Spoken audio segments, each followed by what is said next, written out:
Emma had always prided herself on being a strong, independent woman. Balancing her demanding career in marketing with raising two children, 8-year-old Lily and 5-year-old Ben, was no easy task, but she managed it with determination. Her husband, David, had always been a steady presence, charming, supportive, and dependable. Or so she thought. When Emma first hired Claire, the nanny, it felt like a perfect solution. Claire came highly recommended from a trusted agency. In her mid-20s, with a warm smile and an easygoing manner, Claire quickly became a favorite with Lily and Ben. The kids adored her. Lily loved Claire's knack for storytelling, and Ben enjoyed her playful energy during trips to the park. Emma, overwhelmed with work deadlines, felt relieved knowing her children were in good hands. At first, everything seemed fine. Claire settled into her role seamlessly, taking care of the kids while Emma and David continued their usual routine. Emma often joked with David about how lucky they were to have found someone so reliable. But over time, Emma began noticing small, almost imperceptible changes in her household. It started with David. He began coming home later than usual, citing work emergencies that seemed to occur more frequently than before. When he was home, he appeared distracted, his phone always buzzing with messages. Emma brushed it off at first, reasoning that everyone goes through busy periods at work. But the gnawing sense of unease grew when she noticed how Claire's behavior changed too. Claire, once professional and reserved, started overstepping boundaries. She lingered longer after putting the kids to bed, chatting with David in the living room. Emma walked in on them one night, laughing over some private joke that stopped the moment she entered. The atmosphere turned awkward, but David dismissed it with a casual, "Claire was just telling me something funny that happened with Ben today. She made me cuss his name. Do you think he's going to resent it?" "I told her to give it time," Emma whispered to Geordie. Emma forced a smile, but doubt crept into her mind. The turning point came one Friday evening. Emma had planned to work late but decided to come home early to surprise the kids. As she parked in the driveway, she noticed the living room lights were dimmed. Approaching the front door, she could hear faint laughter coming from inside. When she entered, she found David and Claire sitting unusually close on the couch. Claire was holding a glass of wine, and David's hand rested casually on the armrest between them. "Oh, Emma, you're home early," David said, standing up too quickly, his tone a little too cheerful. Claire avoided Emma's gaze, fiddling nervously with her glass. Emma forced herself to stay calm. "I finished early and thought I'd surprise the kids. Where are they?" "They're asleep," Claire answered, her voice shaky. "They went down early tonight." Emma nodded, her eyes darting between David and Claire. The tension in the room was palpable. "That's good," Emma said quietly, retreating to the kitchen under the pretense of getting water.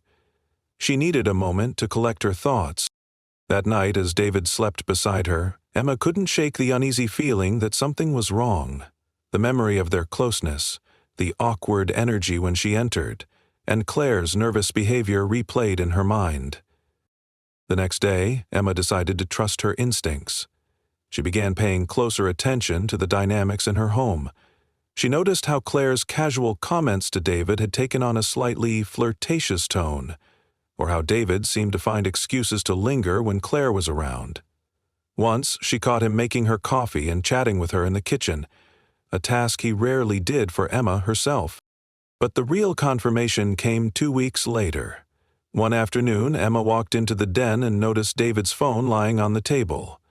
Normally, she wouldn't have thought twice about it, but a message notification popped up on the screen as she passed by. It was from Claire. "Can't wait to see you tonight. Same time?" Emma's heart sank. She stared at the phone, her mind racing. The casual familiarity in the message left no room for doubt. This wasn't about work, the kids, or anything remotely innocent. Feeling a mix of anger and betrayal, she didn't touch the phone, instead retreating to her room to compose herself. For the next several days, Emma observed in silence, trying to piece together the full extent of what was happening. She began noticing small details she had previously overlooked: the way David's phone was always face down, how Claire seemed to dress a little more carefully on days David worked from home, or how their conversations abruptly stopped when Emma entered the room. Why? Emma needed proof. She decided to install a discreet security camera in the living room. She told herself it was for the kids' safety, but deep down she knew the real reason. She felt guilty for taking such a drastic step, but the nagging feeling wouldn't let her rest. The first few days of footage revealed nothing unusual. Claire played with the kids, helped with their homework, and cleaned up around the house. But on the fourth evening, as Emma watched the footage on her laptop, her worst fears were confirmed. The recording showed David and Claire sitting on the couch after the kids had gone to bed. They were closer than necessary, whispering and laughing. Then David reached out and brushed a strand of hair from Claire's face. Emma froze as she watched Claire lean in, and their lips met in a brief but unmistakable kiss. Emma's heart pounded in her chest as the screen blurred through her tears. The betrayal felt like a physical blow, and for a moment she couldn't breathe. She slammed the laptop shut, her hands trembling. It was real. That night Emma lay awake, staring at the ceiling, her mind a whirlwind of emotions: anger, sadness, humiliation. She thought of her children and how their world might crumble if their family fell apart. She thought of all the moments she had trusted David, never questioning his loyalty. And she thought of Claire, the woman she had welcomed into their home, who had betrayed her in the worst possible way. Emma knew she couldn't confront them without a plan. She needed to stay calm, gather her strength, and decide what to do next. For now, she would keep the truth to herself and wait for the right moment to act. Emma spent the next few days in a haze of quiet observation, torn between rage and heartbreak. She had seen the proof with her own eyes. David and Claire were betraying her, destroying the foundation of their family. Yet as much as Emma wanted to storm into the living room and confront them, she knew acting impulsively could worsen the situation. For the sake of her children, she needed a plan, calculated and controlled. "Stop," her mother ordered, settling onto Emma's small rocker. Her first priority was to maintain a facade of normalcy. She couldn't let David or Claire suspect that she knew about their affair. If they realized she was onto them, they might try to manipulate the narrative or deny everything.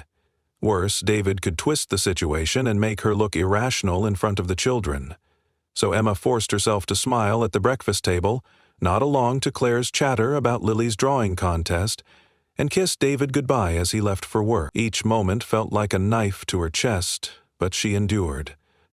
At night, when the house was quiet, Emma reviewed the footage from the camera.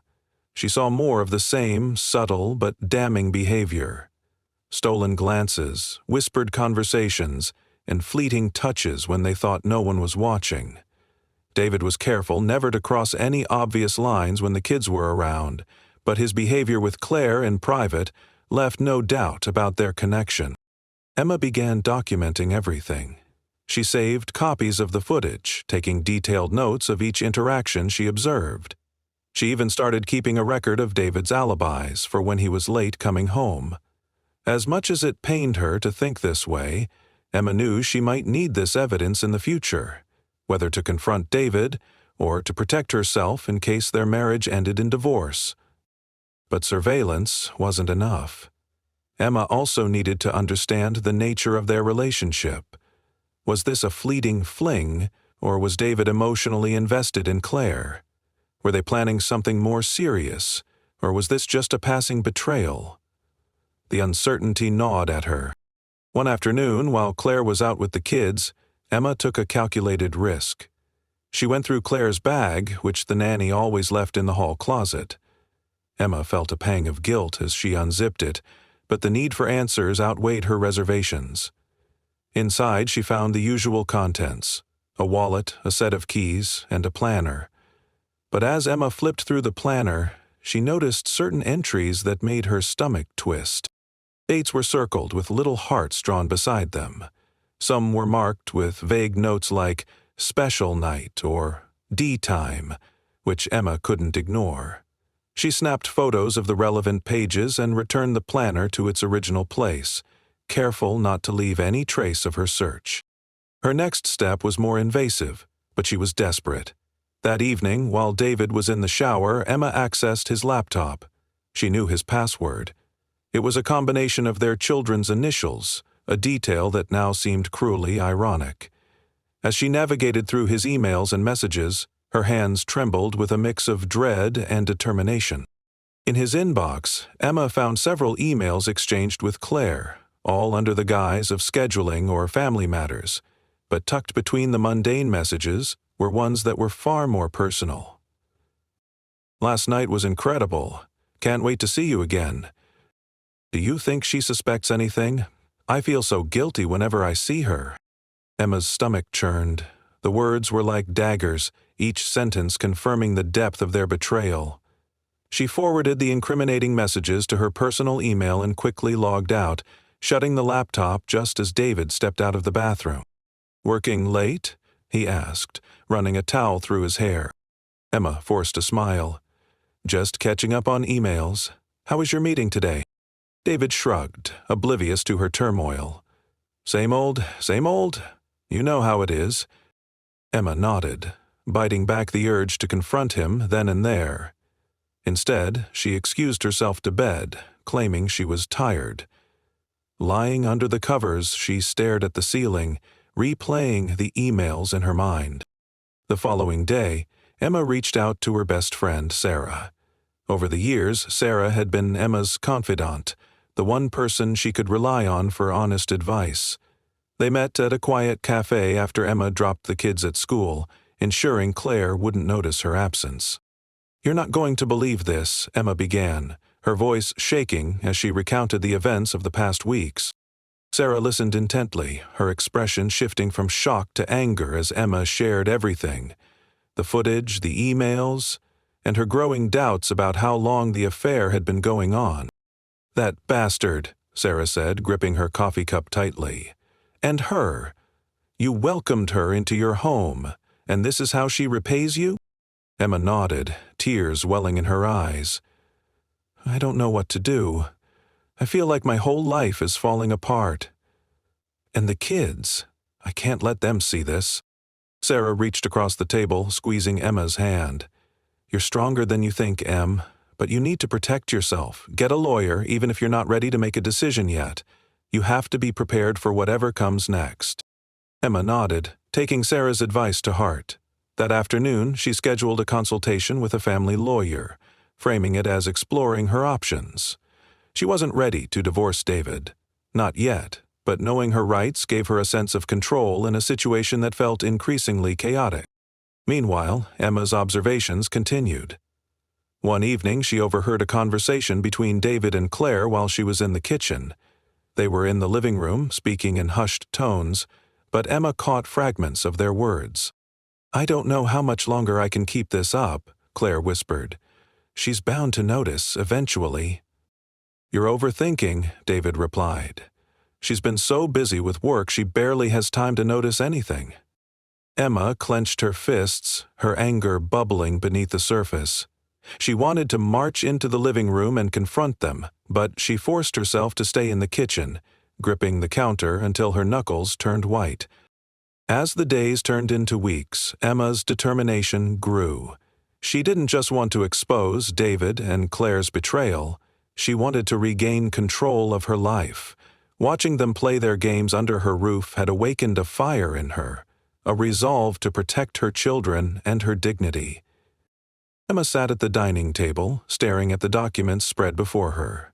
Her lawyer, Lauren, had outlined all the options during their recent consultation. Though Emma had not yet decided on divorce, Lauren's advice was clear. Preparation was key. Knowing what to expect gave Emma a sense of control she hadn't felt in weeks. The stack of printed emails, the timestamps of incriminating footage, and the notes Emma had meticulously kept were all organized in a neat file. She would be ready when the time came. But now Emma was reaching her breaking point. She could no longer stomach the sight of David and Claire together, sharing stolen moments under her roof, pretending everything was normal. Confrontation was inevitable, and Emma decided it was time. Yet she would not let her emotions dictate the conversation. She wanted to approach this with clarity and precision, ensuring she didn't give David or Claire any opportunity to deny or manipulate the truth. That evening, Emma planned her move carefully. She waited until the kids were asleep, their soft breathing from the bedrooms a reminder of what was truly at stake. Claire was still in the living room, folding laundry, while David worked on his laptop at the kitchen counter. Emma took a deep breath and walked into the room. "David," she said, her voice calm but firm, "can we talk?" "Privately." David glanced up, startled by her tone. "Sure. What's going on?" Emma ignored his question and turned to Claire. "You can stay where you are. In fact, I think you'll want to hear this too." Claire froze, a pair of lily socks still in her hands. She looked from Emma to David, her face pale. David frowned, a flicker of worry crossing his features. "What's this about?" he asked, his voice a mix of confusion and defensiveness. Emma took a seat at the kitchen table, gesturing for David to do the same. She placed the file folder in front of her, her hands steady despite the storm brewing inside her. "This is about the lies," Emma said simply. "The betrayal. The affair." David's expression shifted in an instant, shock followed by denial. "What are you talking about? What affair?" Emma held his gaze, her calm demeanor unnerving him. "Don't insult me by pretending you don't know what I'm talking about. I know, David. I've seen the messages, the emails, the footage." Claire let out a sharp gasp, dropping the socks onto the floor. "Footage," she whispered, her voice trembling. Emma turned to her, her gaze piercing. "Yes, Claire, footage. Cameras in the living room, to be precise. Did you really think I wouldn't notice what was happening right under my nose?" David's face turned red, anger replacing his initial denial. "You've been spying on me? On us?" Emma let out a humorless laugh. "Don't try to make me the villain here, David. You were the one sneaking around, breaking vows and disrespecting our family. I had every right to find out the truth." David opened his mouth to respond, but Emma raised a hand, silencing him. "Before you even think about denying it, let me remind you that I have proof. Emails like, 'Can't wait to see you tonight,' and footage of the two of you kissing on my couch. So don't bother lying." Claire looked like she wanted to disappear. She stood up, stammering, I think I should go." Emma's voice cut through her words, sharp and cold. "You're not going anywhere, not until we're finished." Claire sank back onto the couch, her hands trembling. David shifted uncomfortably in his seat, rubbing the back of his neck. "Emma, Save it," Emma interrupted. Her voice cracked slightly, betraying the pain beneath her composed exterior. "You don't get to explain this away. What I want to know is how long this has been going on. Was it months, a year? Tell me the truth, for once." David hesitated, his eyes darting to Claire before returning to Emma. "It started a few months ago," he admitted quietly. "It wasn't supposed to happen. It just did." Emma clenched her fists, willing herself to stay calm. "It just did? That's your excuse? You're a grown man, David. You don't accidentally fall into an affair." Claire spoke up for the first time, her voice shaky. "Emma, I never meant to hurt you. It just—" "Don't," Emma snapped, her eyes flashing with anger. "You don't get to play the victim here, Claire. You were supposed to take care of my children, not seduce my husband." Claire looked down at her lap, tears streaming down her face. Emma felt no sympathy. David shifted in his seat again, his guilt plain on his face. "I'm sorry, Emma," he said, his voice low. "I made a mistake, a terrible mistake. But it didn't mean anything, I swear." "Stop," Emma said, her voice cutting through his excuses. "Don't sit there and tell me it didn't mean anything. If it didn't mean anything, you wouldn't have risked our family for it." The room fell silent for a moment, the weight of Emma's words hanging heavy in the air. Finally, Emma stood, her composure unwavering. "Claire, you're fired. Effective immediately. pack your things and leave tonight. I don't want you near my children again." Claire nodded, too ashamed to argue. She rose from the couch and disappeared upstairs to gather her belongings. Emma turned back to David, her voice cold and steady. "As for you, I don't know if I can ever forgive this. You've broken something that can't be easily fixed." David opened his mouth to speak, but Emma cut him off again. "I don't want your apologies, David. I want your actions. If you care about this family at all, you'll move out for now. I need space to figure out what's next, for me and the kids." David looked stricken but nodded slowly. "Okay," he said quietly. "If that's what you want." "It's not about what I want," Emma replied. "It's about what I need. Now pack your things. You can stay at a hotel or wherever else you see fit, but you're not staying here." As David disappeared upstairs, Emma sank into a chair, her body trembling from the emotional toll of the confrontation. She had stayed calm, collected, and in control, but the pain was overwhelming. When Claire and David finally left the house, Emma locked the door behind them and collapsed onto the couch. She felt a wave of relief, knowing she had taken the first step toward reclaiming her life. But the road ahead was uncertain, and she knew the hardest part was yet to come. For now, though, Emma allowed herself a moment of quiet. The house was hers again, and though it felt emptier than before, it also felt like a fresh start. The house felt unnervingly quiet after David and Claire left. For the first time in years, Emma was alone in her own home, with only the soft hum of the refrigerator and the ticking of the wall clock to break the silence. She sat at the dining table, her thoughts racing as she stared at the evidence she had gathered, the emails, the footage, the planner. The confrontation was over, but the aftermath loomed like a storm cloud. For days, Emma kept herself busy, focusing on the children. She wanted to shield Lily and Ben from the chaos that had unfolded. They were too young to understand the complexities of betrayal, and Emma was determined to preserve their sense of security. She threw herself into their routines, helping Lily with her art project, cheering Ben on at his soccer practice, and reading bedtime stories with extra enthusiasm. But in the quiet moments, when the kids were asleep and the house was still, the weight of her pain would settle over her. She found herself replaying David's excuses and Claire's tearful apologies, questioning how she had missed the signs for so long. She vacillated between anger and heartbreak, the two emotions intertwining in a way. Her lawyer, Lauren, had advised her to take her time before making any major decisions. "You don't have to figure everything out overnight," Lauren had said during their last meeting. "Focus on what's best for you and your children. The rest will follow."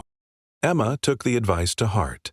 She began seeing a therapist, Dr. Collins, to help her process her emotions and rebuild her sense of self. In their sessions, Emma found a safe space to unpack her feelings. Her anger at David, her betrayal by Claire, and the fear of starting over as a single mother. "Do you think I was blind?" Emma asked during one session, her voice cracking with vulnerability. "How could I not have seen this coming?" Dr. Collins leaned forward, her expression empathetic. "You weren't blind, Emma. You trusted the people you loved. That's not a weakness, it's a strength. The betrayal is on them, not you." Those words became a mantra for Emma in the weeks that followed. Slowly, she began to let go of the self-blame and focus on reclaiming her life. David, meanwhile, had moved into a small apartment across town. He called frequently, asking to see the kids and pleading with Emma to attend couples therapy. "I know I messed up," he said during one call, "but I love you, Emma. I love our family. Can't we at least try to fix this?" Emma's response was measured but firm. "You say you love me, but love isn't just words, David. It's actions, and your actions shattered everything we built together. I need time to heal, and I can't do that with you here." David didn't argue. He agreed to Emma's terms, visiting the kids on weekends and keeping his distance otherwise. Claire, on the other hand, had disappeared from their lives entirely.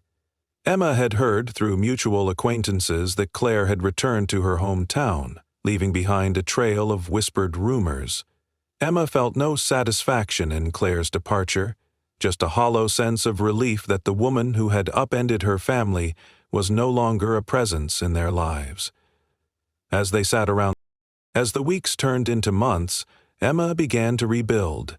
She leaned on her support system, her parents, her friends, and Sarah, who had been a constant source of strength.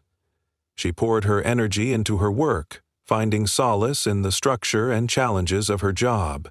She even joined a yoga class, rediscovering the joy of moving her body and finding moments of peace in the chaos of her emotions.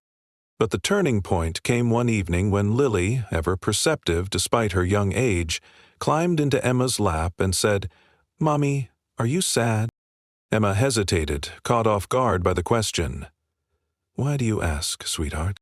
Lily looked up at her with wide, innocent eyes. "You smile, but it doesn't reach your eyes. You always used to smile with your eyes."